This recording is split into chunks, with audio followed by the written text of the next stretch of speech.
Hi there.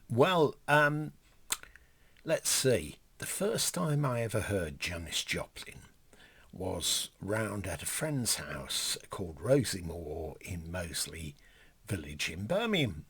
And we used to, group of us used to play LPs in the evening at a house. And anyway, you know, probably drink a bit of wine sometimes as well. Anyhow, I was really intrigued by this woman's voice, Janis Joplin, and it was the album Cheap Thrills, Big Brother and the Holding Company, featuring Janis Joplin, and it wasn't a long LP. I think it was 37 minutes 11 seconds. It was the second album, and the only actual live track on it, genuinely live, was Ball and Chain. And there was the rest of, well, not the rest of them, certain tracks, there was like an audience sound added to it to try and give it a live feel. I think this was as a result of the producer and some people in the band at that time. Anyhow, down the years I acquired various LPs, which I don't have now, and then of course Janis Joplin, she went solo, as you probably know. But some years later, this was something that I acquired. Janis. See that classic shot there? And it says here, normally 21.99, sale price £14.99. Well, I think it would have been overpriced actually at 20, nearly 22 quid. Classic shot of her on the front there with those huge glasses. She actually wore those at a performance at the Albert Hall. She did an interview outside the Albert Hall. I remember seeing this. She was wearing these glasses. Anyhow, the booklet that comes with it, lovely shot, Janis there, and another lovely shot, Janis there. Some pretty cruel things were said about Janis Joplin down the years. I mean, she was a troubled young person anyway, but very unwarranted. There we go. That's a family. This is various tracks here with the singing, lots of notes. What's it say here?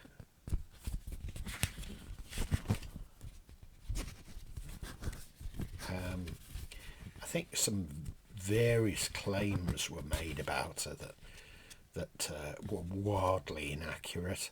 Her sister produced a book about her years later, and it comprised of letters that Janis Joplin had sent to her, and they'd never been made public before. There's a fair bit of writing in here, and this came out in 1993 on SONY. Long essay here, July 1st, 1993, by Anne Powers. That makes interesting reading. Famed for dying of an overdose at the Chelsea Hotel. Unless you want to correct me on that score, that is. There's Janis looking rather fed up. Taken too soon, really. Some great tracks on here. The Chris Christopherson composition, Me and Bobby McGee, which she didn't even live to see it being a hit. Something that does come to me though, this 18 tracks on the first one, 16 on the second, and 12 on the third. Originally this was a long box, but Sony saw fit to cut it down and make it sort of, standardised size. I preferred the other longer box, but still. I remember going to see the Monterey Pop Festival, the film of it, at the Arts Lab in Birmingham, and I think it was around about 1973 3 I saw it. It was just some great footage with lots of other artists, including Otis Redding, etc., etc. But Janis's performance was stunning, stunning. So I collected a few things. There was, at one point, I got a double LP, and it had some very early recordings. This is on vinyl. Some early recordings and photographs and text, etc. And it was quite nice.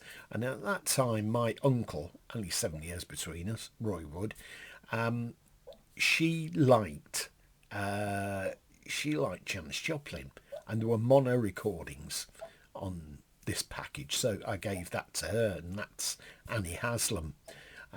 So I think she quite enjoyed that. Quite different to the singing that she's renowned for. Anyway, there you have it, Janis Joplin. A nice package and a good way of getting to hear some of the music. An overview of her music, if you like, anyhow. Sad. And another little factoid, as Steve Wright used to say. Leonard Cohen wrote a song called Chelsea Hotel, and there are various things that he sings in that, and it's always claimed that it's about Janis Joplin anyway, and a sort of brief encounter that they had. Well, I hope you've enjoyed seeing that. Maybe you already own that. Maybe you have several things of Janis Joplin, Big Brother and the Holding Company, and you want to tell me about them. So if you leave any comments, I'd be glad to read them and glad to respond to them as well. Thanks for taking the time to watch this, and why not subscribe, and then you'll see all the things that I'm dragging off the shelves to show you. Bye for now. Have a great day.